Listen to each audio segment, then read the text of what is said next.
दिया।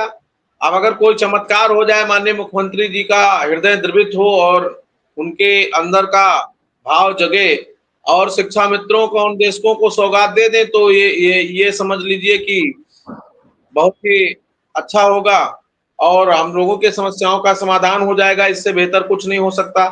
माननीय मंत्री जी भी रहेंगे, माननीय मुख्यमंत्री जी भी रहेंगे, अन्य तमाम हमारे माननीय मंत्री जी रहेंगे, जो जिन लोगों से हमारी तमाम बार चर्चा हो चुकी है, चाहे आदरणीय स्वतंत्र देव सिंह जी हों, चाहे अनिल राजभर जी हों, चाहे निषाद जी हों, चाहे आदरणीय ओम प्रकाश जी हों, सबसे बात हुई है, लगातार बात होती रही है। इधर हम लोग लगातार लोगों से जुड़े रहे हैं, सबसे बात करते रहे हैं।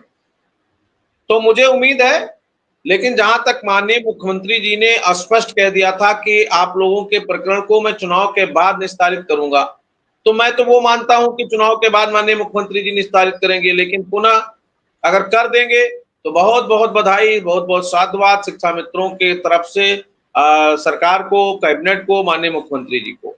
बाकी सरकार का क्या विषय है, वो सरकार में जाएगा। अब तमाम साथी हमारे पूछते हैं कि वर्दी अलाउंस जारी हो गया पुलिस का, ये हो गया, वो हो गया, तो ये सरकार का विषय है। जब माननीय मुख्यमंत्री जी ने स्पष्ट कर दिया कि हम आपके प्रकरण को चुनाव के बाद करेंगे, तो फिर उस पर मैंने पहल करना बंद कर दिया। बस वाच कर रहा हूं। अभी प्रमुख सचिव से दीपावली के पहले हमारी टीम मिली, अभी हम लखनऊ आएंगे, फिर मिलेंगे। जो हमारे संरक्षक हैं, जो हमारे पैरवीकार हैं, जो उनका संरक्षण मुझे प्रदत्त है, उन सभी माननीय विधायकों, माननीय एमएलसी गणों से मैं निवेदन करता रहता हूं। माननीय मंत्री जी ने खुद कहा है कि हम अच्छा करेंगे, बेहतर करेंगे, भी दीपावली के 2 दिन पहले भी कहा है। तो बस इन्हीं बातों पर आशान्वित होकर के शिक्षा मित्र, अनुदेशक या इस बेसिक एजुकेशन का संविदा कर्मचारी। साथियों, स्वागत है आप सभी का आज के इस वीडियो में। साथियों, हाल ही के अंदर की कुछ प्रमुख सूचनाएं हैं शिक्षा मित्रों के अस्थायीकरण को लेकर के। कब तक होगा का अस्थायीकरण, या फिर अस्थायीकरण के अलावा सरकार कोई अन्य विकल्प भी तलाश रही है, सारी बातों पर चर्चा करेंगे। जो भी साथी नए हैं, चैनल को सब्सक्राइब नहीं किया है, सब्सक्राइब कर लें। देश को आशा भरी निगाहों से सरकार की तरफ देख रहा है और ये चाहता है कि शीघ्रता के साथ हम लोगों के समस्याओं का भी समाधान हो, जिससे हम हमारे जीवन में भी खुशहाली आ सके। तो हम उधर काम कर रहे हैं।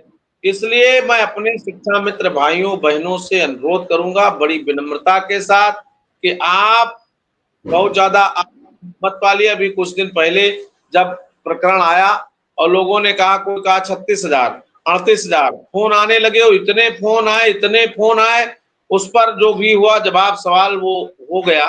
तो इसलिए आप लोग कल की कैबिनेट की बैठक में मैं बड़ी विनम्रता से करबद्ध निवेदन करता हूं कि कोई उम्मीद मत पाल के बैठिएगा कि कल हमारा कुछ हो जाएगा। अगर हो जाता है तो एक बड़ा अचंभा है और उसके लिए सरकार को साधुवाद, धन्यवाद सब है। लेकिन आप मत पालिएगा उम्मीद कि कल ही हमारा हो जाएगा, क्योंकि मैं मानता हूं कि मुख्यमंत्री जी का ये व्यक्तिगत विषय है। वो शामिल भी कर सकते हैं विषय को, नहीं भी शामिल कर सकते हैं। कैबिनेट किस लिए बुलाया गया है, सरकार का कोई विषय वस्तु है या चुनाव से संबंध में कोई विषय वस्तु पे बुलाया गया है, ये ना मुझे जानकारी है, ना किसी को जानकारी है। तो मुख्यमंत्री जी क्या करना चाह रहे हैं, ये उनका विषय है। माननीय मंत्री जी के स्तर से हमारा जो प्रकरण था वो उस पर चर्चा हुई, उसमें 50 लोग थे, कोई चोरी चर्चा नहीं हुई। जो लोग भी आरोप प्रत्यारोप लगाए वो अपने ऊपर वो जाने, खुद जाने, वो टीम हो, संगठन हो, फाउंडेशन हो, समिति हो, कोई हो, लेकिन वहां तो सारे लोग बैठे थे। अब आगे कुर्सी बैठने के लिए भी हमारे ऊपर आरोप लग गया। अगर हमको पहले बुला लिया गया और मैं बैठ गया तो वो भी है। तो ये तो सब एक विषय चलता है, लेकिन